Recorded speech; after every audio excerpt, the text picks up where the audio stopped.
তো hello guys, কে কে এই জায়গাটা চিনো কমেন্টে বলে যাবে এই জায়গাটা কোথায়।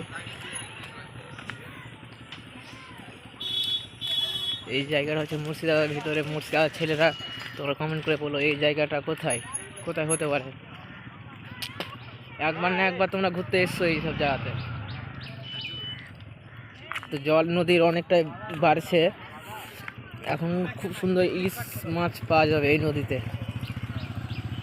তরতাজা ইলিশ, সেই আমাদের পরবর্তী দেশ বাংলাদেশ, সেই পাশটা এই দেখতে পাচ্ছ সেইটা।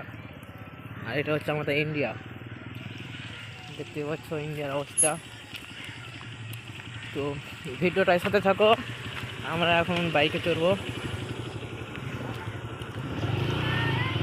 তো দেখো এই জায়গাটা অনেকে ঘুরতে আসে সন্ধ্যেবেলায়, ওইদিকে দেখালাম না, আরও লোক আছে।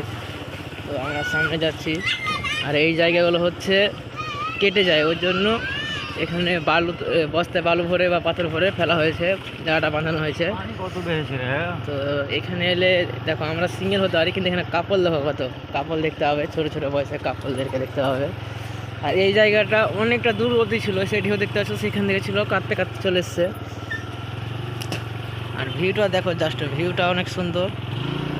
এখন বাসছে ঘুরতে 5:30 মতন বাসছে, সামনে চলো সামনে। তো দেখো কত সুন্দর ভিউ। আর এই ভিউ যদি তোমরা উপলব্ধি করতে চাও তাহলে নিশ্চয়ই এই জায়গাতে একবার না হলে ঘুরতে এসো। অনেক সুন্দর জায়গা, ফ্যামিলি নিয়ে আসতে পারো বা গার্লফ্রেন্ডকে নিয়ে আসতে পারো বা বন্ধুর সঙ্গে ঘুরতে আসতে পারো। খুব সুন্দর একটা জায়গা, অনেক সুন্দর ভিউ। বিশেষ করে যদি দূরে বাড়ি হয় তাহলে 3টার দিকে বেরিয়ে যাবে, আর 4টা 5টা অবধি এখানে টাইম থাকে, 6টার দিকে বের করে দেয় বিয়ে সাহেবের পক্ষে। তো দেখতে পাচ্ছ আমার এখান থেকে হয়তো ক্যামেরায় বোঝা যাচ্ছে না আমার ফোনে, কিন্তু অনেকটাই মানে টাওয়ার দেখা যাচ্ছে, তোমার ভাটারি দেখা যাচ্ছে, অনেক কিছুই দেখা যাচ্ছে। তোমরা হয়তো ক্যামেরায় দেখতে পাচ্ছ না, আমরা দেখতে পাচ্ছি।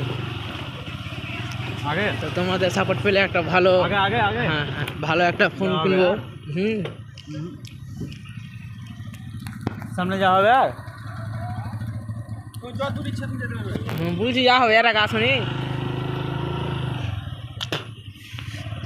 দেখো জাস্ট ভিউটা দেখো, অনেক সুন্দর ভিউ। আর এখান থেকে পড়ে গেলে ভাই শেষ, আমরা হয়তো বেঁচে যাবো, কিন্তু বাইকটাকে হয়তো বাঁচাতে পারবো না, যেহেতু অনেক স্রোত বইছে এখন নদীতে। আর আমরা আছি বাইকে, অনেক দিন পর এসেছি।